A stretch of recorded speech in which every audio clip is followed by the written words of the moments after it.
When most people think about solutions to gun violence or Brady, they think about politics. But as issues like tobacco, seatbelts, and drunk driving have shown, it takes more than just policy to create real and lasting change. It takes a broader approach that also includes social norm change inspired by education and awareness campaigns and industry reform inspired by legal action and new technology. It takes the messaging and insights that make people really care and engage in solutions, insights that run deeper and more personal than a person's political views. In short, gun violence is a public health issue, and to fix it, we have to take a public health approach. If our goal is to prevent the most possible gun deaths, we need to pursue solutions based only on their ability to achieve that goal. And that requires, first, a clear diagnosis of the problem in order to determine the most effective opportunities to address it, which is what this presentation seeks to do by looking at what we call the pathology of gun violence, which begins with the public health issue of gun violence. 100,000 people are shot in our nation every year. 30,000 killed. Gun violence is a disease on our nation, and guns and bullets are the pathogens. But how do they wind up causing such devastating harm? To find out, we have traced the path. First, it may surprise you that virtually every firearm in the U.S. is originally sold through a federally licensed firearm dealer. Guns are not like drugs. They don't start out on a black market. They are not smuggled into our country. In fact, guns are so easy for criminals to get in the U.S. that they are smuggled out to places like Mexico.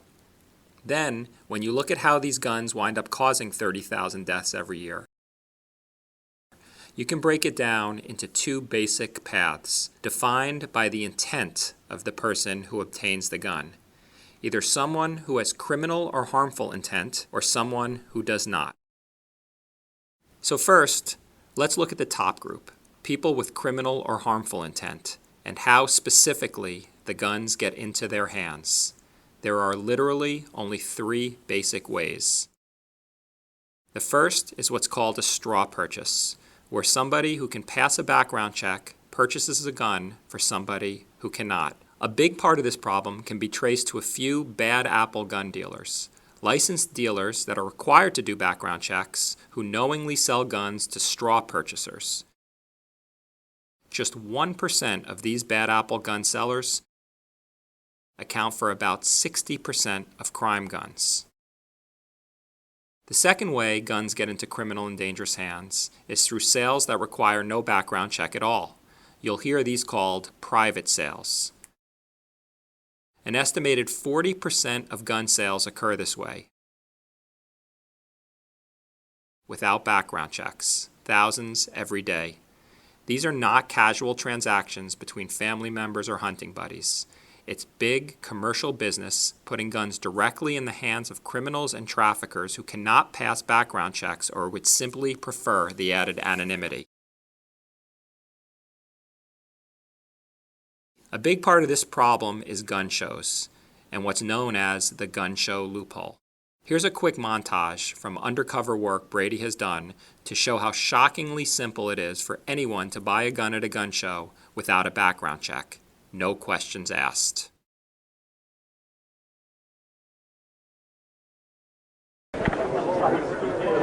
Expanded stock, 30-round clip. No tax and no payment. Excuse me, sir, how much you selling that for? 4.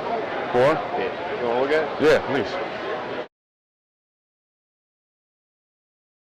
Yes, sir, I think you got yourself a deal. All right. 400. Okay, there's no tax. There's no paperwork. That's worth something. No tax, no paperwork. That's worth something. Says it all. But the problem of private sales goes well beyond in-person gun shows. Every day in our nation, there is what basically amounts to the largest gun show on earth over the internet. At this very moment, websites like armslist.com have upwards of 70,000 listings from private sellers for all kinds of guns, including assault weapons. Here are just a few examples. And here are the parts highlighted that actually advertise the fact that there are no background checks required. And the third way guns get into the hands of criminals is that they are stolen from people who are not criminals. And that is no small problem. About 200 to 500,000 guns every year. When I tell people about this problem, I hear with shocking frequency, "Oh yeah, I had a gun," or "My father had a gun, and it was stolen when our house was robbed," or "when my car was broken into." It's truly sickening to think what may have been done with those guns. And that's it. These are the three simple ways almost all guns wind up in the hands of people with criminal or harmful intent. And these guns contribute significantly to the disease of gun violence in our nation. They cause much of the urban and gang violence that is devastating so many of our communities, claiming young people of color in staggering proportions. These are the guns being sold by traffickers and straw purchasers to gang members. They lead to cold-blooded murder, like the tragic death of former Northwestern University basketball coach Ricky Birdsong, murdered by a neo-Nazi who failed a background check at a gun store, so then went through a private cellar to get his guns. And they lead to tragedies of domestic violence, like the murder of Zena Daniel. Federal law prohibits domestic abusers from buying guns. Zena Daniel had a restraining order against her estranged husband, so he could not pass a background check at a gun store. So he went on to armslist.com and bought his murder weapon. No questions asked.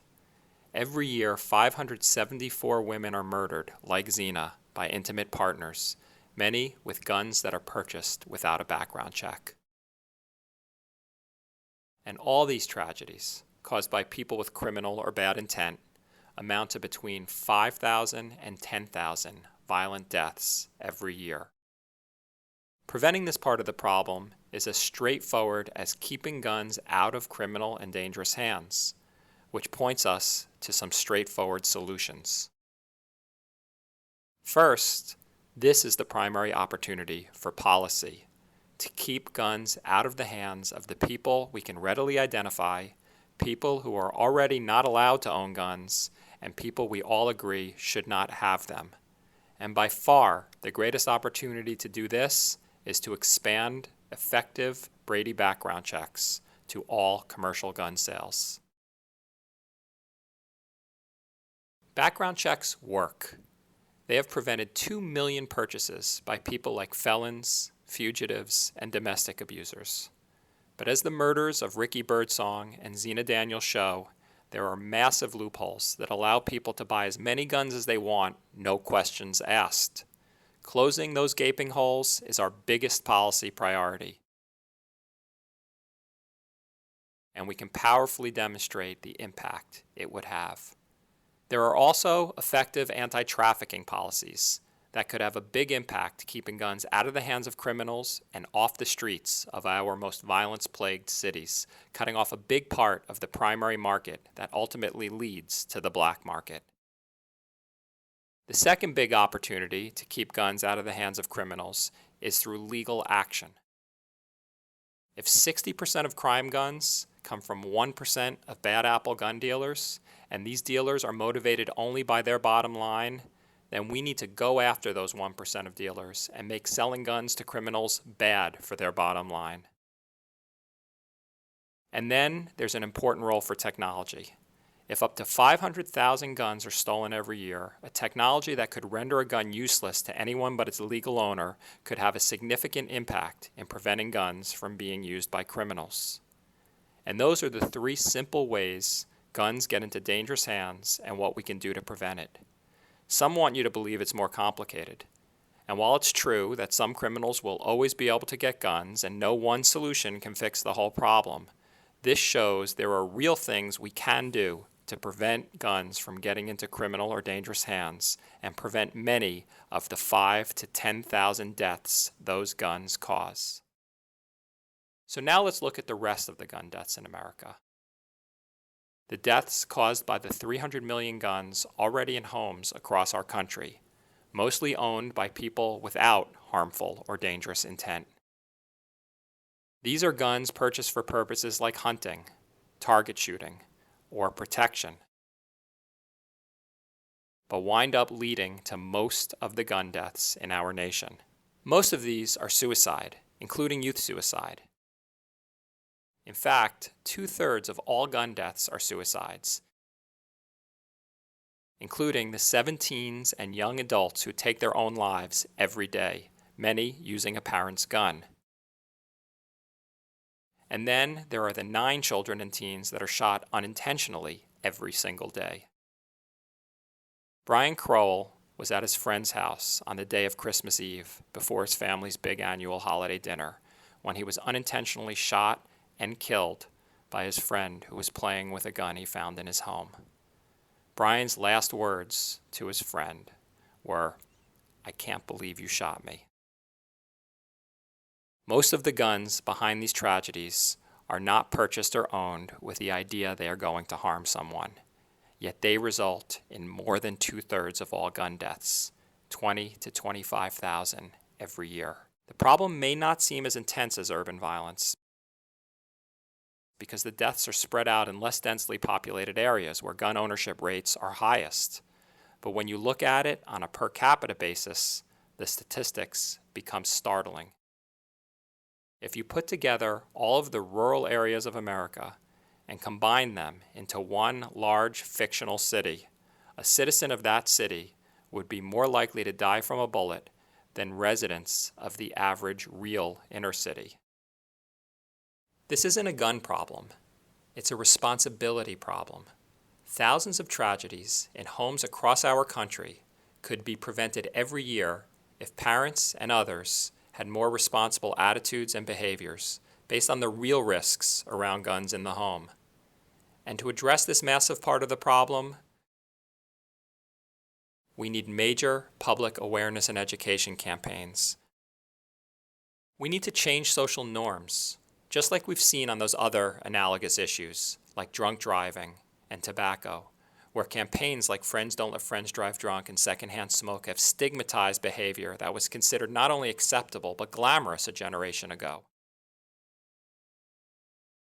Just watch one episode of Mad Men and think about how far we've come on those issues.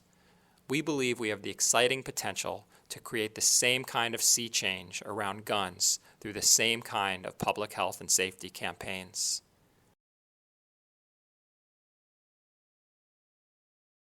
Technology can also play an important role by preventing the accidents, suicides, and even homicide that result from kids having unsafe access to their parents' guns in the home.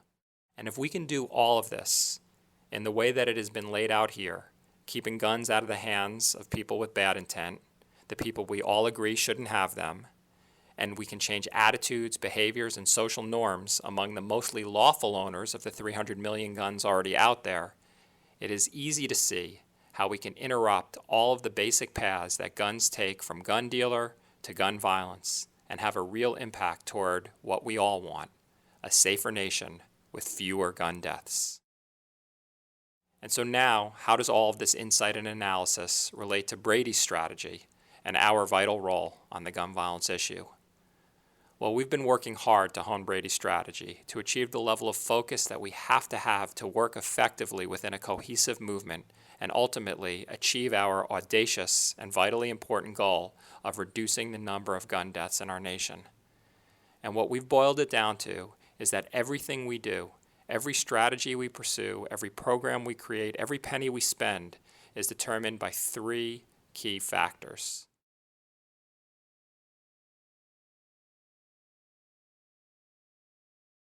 The first and most fundamental is the opportunity for impact. We look at where the opportunities exist to have the greatest possible impact on our clearly defined goal, preventing gun deaths. If we can't demonstrate how a program or activity will impact the number of gun deaths, we won't pursue it. Then we look at 2 other important considerations. What is our core competency, the value that we uniquely have the potential to add based on our brand, our people, and our expertise? And very importantly, what others are not already doing better than us in this exciting and rapidly evolving landscape where we all need to work as a whole greater than the sum of our parts if we are ever to overcome the corporate gun lobby. And where these three imperatives overlap defines our strategic sweet spot, where everything we do must fall. Anything that strays outside of where these three circles overlap for any reason is not something Brady will be doing. And that has led us to the three areas of focus that define our strategic approach. We focus on policy and the opportunity we saw in the pathology model to keep guns out of the hands of people with criminal or dangerous intent. We pursue legal action to hold accountable and reform those bad apple gun sellers and irresponsible gun manufacturers, and also to protect effective laws that we can prove are saving lives and are under constant assault by the gun lobby, and also to overturning laws that we can prove are dangerous. And we create public health and safety education campaigns to change social norms around the 300 million guns already out there, mostly in the hands of people who buy or own those guns without dangerous intent. And this strategic sweet spot of impact, differentiation, and core competencies not only defines the solutions we pursue, it defines how we go about pursuing them. And that comes down to three basic tenets, which are at the core of everything Brady does.